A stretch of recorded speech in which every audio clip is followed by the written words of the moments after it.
Let's continue our series looking at the historical reliability of the Bible, the Old Testament of the Bible. There are various possible sites for the Red Sea crossing and various possible locations for Mount Sinai, some of which have archaeological artifacts or inscriptions. See the excellent Patterns of Evidence set of documentaries on the Red Sea and Mount Sinai. Another related question is, how many Israelites came out of Egypt?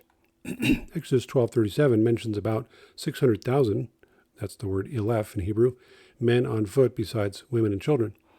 This would indicate about 2 million people came out of Egypt. But the word Elef can also mean clan, so the verse would mean about 600 clans or Elef of people on foot, besides women and children. This would be about 20,000 to 30,000 people. The Hebrew word definitely meant 1,000 by the end of the mid-1st century millennium BC, the Greek period, but scholars are not sure whether it meant a smaller number in the 1400s BC.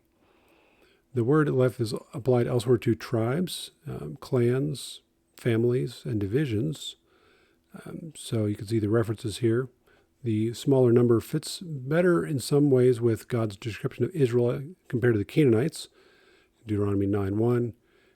Hear, O Israel, you are to cross over the Jordan today to go in to dispossess nations greater and mightier than you, cities great and fortified up to heaven, and so on. It talks about these nations that are more numerous and mightier than you in Deuteronomy 7. So some scholars estimate that the entire population of Canaanites at that time was only about 140,000 from archaeology. The Numbers 3 census of firstborns is around 20,000. An exodus of 2 million would mean families with about 60 kids each, but an exodus of 30,000 would be about 8 kids each, which seems more mathematical, more sensible in that regard. So see the links for more details. There's good arguments on both sides, but quite possibly there's only about 30,000 Israelites, 6,000 fighting men coming out of Egypt. This would also leave less trace in the desert than 2 million people. In the Sinai Peninsula, in the south of Egypt, in present-day Sudan, the Temple of Soleb was built by Pharaoh Amenhotep III, the grandson of the Exodus Pharaoh, and he lists a bunch of people that they had conquered. He lists that they conquered the land of the nomads of Yahweh, which is the first time that the biblical name of God is found outside the Bible. This timing fits perfectly with the Bible because it would be about 50 years after Israel had left Egypt, so they were still in the process of conquering Canaan.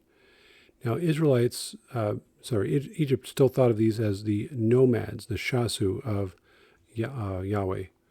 They didn't call them the people in the sense of a kingdom or something like that. It was the nomads. In 1967, an Aramaic inscription was found on a wall in Deir Allah in Jordan, which referenced Balaam, the seer.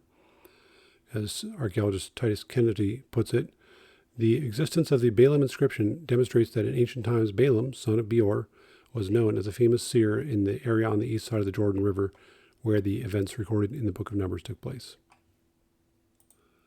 It's also interesting to look at the internal evidence, such as the linguistics of the Hebrew words used in the Torah, the first 5 books of the Old Testament.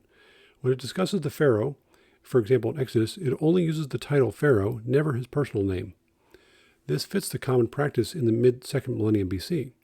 By contrast, later in the 1st millennium BC, people tended to use the Pharaoh's name. And the Bible also does this later. For example, you can see the references here, Pharaoh Shishak, So, king of Egypt, Pharaoh Necho, Pharaoh Hophra, Tirhaka, king of Cush, also king of Egypt there. So lots of other places later on, the Pharaoh's name is used, but here only the title is used. Also at that time, the Egyptians would avoid mentioning the names of their enemies to try to avoid giving them a long afterlife. So this fits perfectly with Moses being the author of the Torah.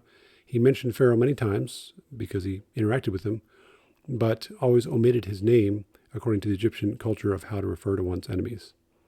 Continuing with the linguistic evidence, it's interesting that there's evidence the name Yahweh was not known to earlier people before Moses.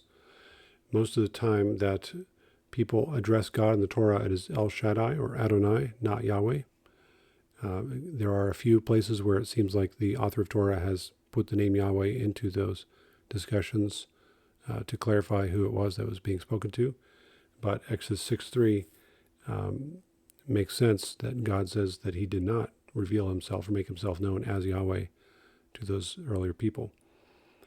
There are also about 200 Yahwistic names in the Bible, but no one in the Torah or Joshua, Joshua himself, who was Hoshea before he had his name changed, has that name of God built into their names. After that generation, lots of Israelites began naming their children with Yahweh as part of the name. So see Craig Davis's book for a lot more details on this. There are also some 27 Egyptian loanwords in the Torah, used about 380 times in the Torah, less frequency afterward. You can see a bunch of them here on this slide. And here are some more. There are also some particular Egyptian idioms like strong hand and outstretched arm, or this is the finger of God, or a heavy heart, or a strong heart, house of Sohar, the slave girls behind the millstones, certain phrases which are typically Egyptian.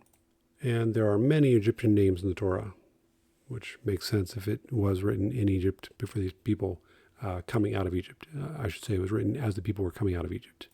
It's also interesting that Deuteronomy is written in the form of a Hittite suzerain vassal treaty from the mid to late 2nd millennium BC, exactly matching the time period of Moses. Moses would have learned about these treaties in his education in Pharaoh's court, so he wrote down, of course, in Deuteronomy, a summary of the law, but he wrote it in this form, the suzerain vassal treaty form, where God himself is the suzerain ruler, and the people of Israel were his vassals making the treaty with him. See Craig Davis's book and other papers for more details on this. So in our next video, we'll look at some more evidence about the actual conquest of Canaan.